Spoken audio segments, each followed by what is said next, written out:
The physical property of the substances. As you know that the substances expressed as a solute, whether these solute are gas or liquid or solid, and in a solvent like gas or a liquid or a solid is expressed in the many physical properties. In the field of thermodynamics, the physical property of the system classified into many properties which depend on the quantity of the matter in the system, like the mass and the volume, and intensive property which are independent of the amount of the substances in the system. That's mean the temperature, pressure, density, surface tension, viscosity, and many other properties. These properties are designed into many categories. The first one, A, colligative properties. Colligative properties depend mainly on the number of the particles that involved in the solution, such as osmotic pressure, the vapor pressure, freezing point, melting point, boiling point, and so on. In considering the colligative properties of the solid in a liquid solution, it is assumed that the solute is non-volatile and that the pressure of the vapor above the solution is provided entirely by the solvent. These include the other properties like the additives one, and these additive properties depend on the total contribution of the atoms in the of the molecule in the system. That means the constituent in a solution, such as the molecular weight of the both solvent and the solute. The other is the constitutive properties, which depend on the arrangement of the molecules in the whole system. And these properties give a clues for constitution or individual compounds groups of the molecule in a system. Many physical properties may partially additives and part of them are constitutive. Constitutive means that the properties is additives one in a certain design of the geometrical arrangement of the molecule. The refraction of a light is one of these properties, electrical properties, surface and interfacial characteristic. And the solubility of the drug are at least in a part constitutive and in a part of additive properties.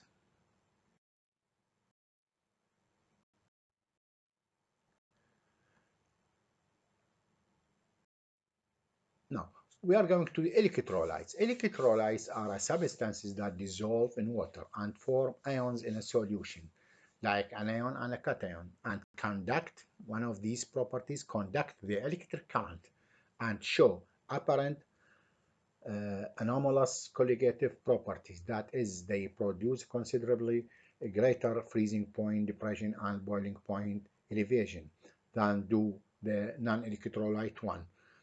The examples of electrolyte are hydrochloric acid, صوديوم sulfate, ephedrine, and so on.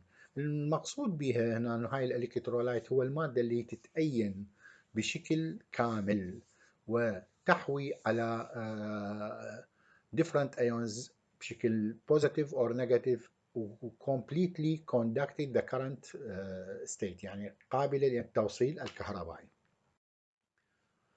And electrolyte can be divided into further two strong electrolyte اللي هي تكون completely ionized and weak electrolyte اللي هي partially ionized. الweak electrolyte كلكم تعرفون أغلب الأدوية تتصرف as a weak electrolyte، بس السترونج electrolyte اللي هي تكون جاية من حامض قوي وقاعدة قوية like NaCl اللي هي جاية من HCl و NaOH، هذول completely ionized وبنسميها strong electrolyte. In the expressions of the concentrations of these materials like solution, suspension, in a term of the solute in a solvent, different concentration expression can be used, like molarity, it is number of moles per liter of the solvent, normality, number of equivalent weights in 1 liter of the solvent, or molality اللي هي a number of moles of solute in 1000 gram of the solvent.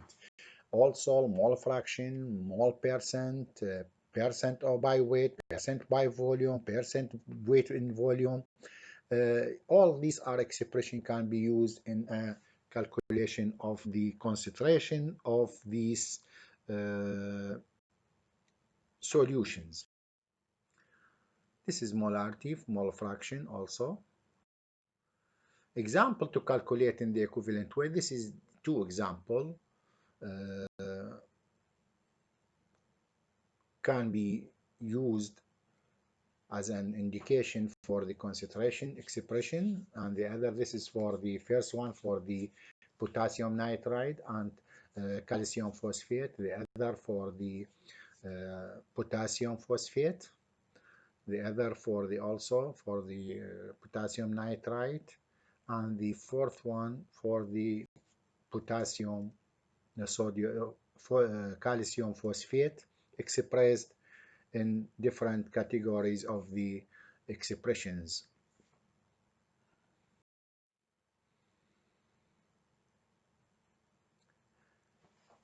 Intended for the completion for the ideal and real gases, and goes to the ideal and real solutions. The second lecture involved the what happened for a real and ideal solution. The ideal solution as one in which there is no change in the properties of the component other than dilution. يعني هاي الصفات بالايديال solution هو صفات ثابتة ما تتغير أي شيء بيها. like راح نجي عليها elevation boiling point, or the depression freezing point, or the osmolarity. لكن الديليوشن ممكن يكون هذا الايديال diluted or non diluted. هذا يفرق عن الريال solution. When they are mixed to form a solution, no heat is evolved or absorbed during the mixing process between solute and solvent, and the final volume of the solution represents an additive property of the individual constituent. And this is stated what happened for expansion or shrinkage of the material when they are exposed to the surface of the pressure. The constitutive properties, for example, vapor pressure or refractive index or surface tension or sometimes viscosity, are the weighted average of the properties of the pure individual constituents. The mixing substances with similar properties form ideal solution. For example, if we have 100 ml of ethanol is mixed with 100 ml of ethanol, the final volume of the solution must be 200, and no heat is evolved or absorbed. This is maybe attributed to the no difference between these two molecules. One is CH3OH and the other C2H5OH. That means the R or aliphatic group is equisimilar with the hydrophilic group. The solution is nearly ideal. When 100 ml of sulfuric acid is combined with 100 of water, however, the volume of the solution is about 180. This is difference. It must be 200, but here the new volume is 180 at room temperature, and this mixing is attended by considerable evaluation of heat. This evolution of the heat of the solution is said to be non-ideal, or what is called the real behavior of these two liquids. I mean water and sulfuric acid.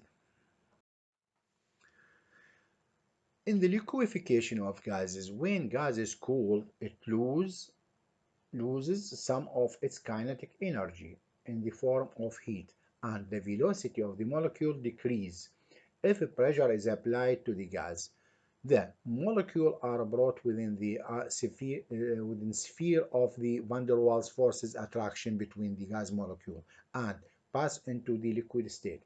Because of these forces, liquids are considerably denser than gases and occupy a definite volume. The transition from gas to a liquid and from a liquid to solid depends on not only on the temperature but also on the pressure to which the substance is subjected. Looking for this liquefaction of gases, I divided the processes for the liquefaction in many points. That means there are 6 or 7 points in the liquefaction kinetic of the gas into a liquid is cooled below its critical temperature. The less pressure is required to liquefy it. But based on this principle, all known gases have been liquefied. The critical temperature serves as a rough measure for the attractive forces between the molecules. For at temperatures above the critical value, the molecule possesses sufficient kinetic energy so that no amount of pressure can be bring them within the range of attractive forces that cause the uh, molecules to be exist in a liquefied state. To achieve the liquefaction for the gases, there are many methods. One of these way liquefied is subjected into cooling of the freezing mixture. Other methods depend on the cooling effect produced in a gas as it expands. Thus, suppose we allow an ideal gas to expand so rapidly that no heat enters the system. Such expansion termed as an adiabatic expansion. This term is important, and this may be achieved by carrying out the process in a vacuum flask, which effectively insulates the contents of the flask from the external environment. The work that has to be done to bring about expansion, therefore, must come from the gas itself at the expansion of its own heat energy. As a result, the temperature of the gas is falls, and this procedure is repeated many times of the total drop in the temperature is sufficient to cause what is called the liquefaction of the gas.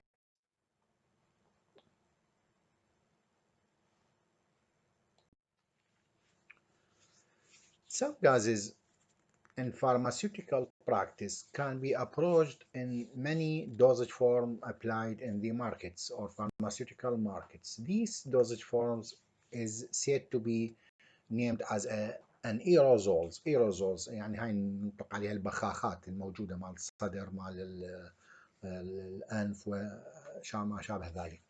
In aerosols, gases can be liquefied by increasing pressure provided in a certain work below the critical temperature.